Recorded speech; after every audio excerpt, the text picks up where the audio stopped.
என் ஆத்துமா கர்த்தரை மகிமைப்படுத்துகிறது.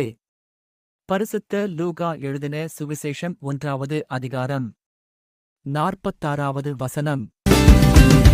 Emmanuel, Emmanuel, Emmanuel என்னோடு இருப்பாரே.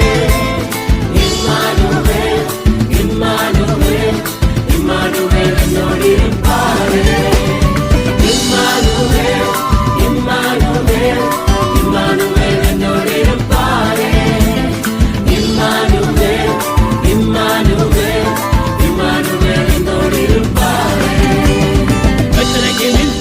அவர் பாலகனாய் ஜெனிக்க அவர் இம்மானுவேல் என்னோடு இருப்பாரே. உலகத்தின் ராஜா அவர், தூதர் போற்றும் தேவன் அவர், இம்மானுவேல் என்னோடு இருப்பாரே. இம்மானுவேல், இம்மானுவேல், இம்மானுவேல் என்னோடு இருப்பாரே.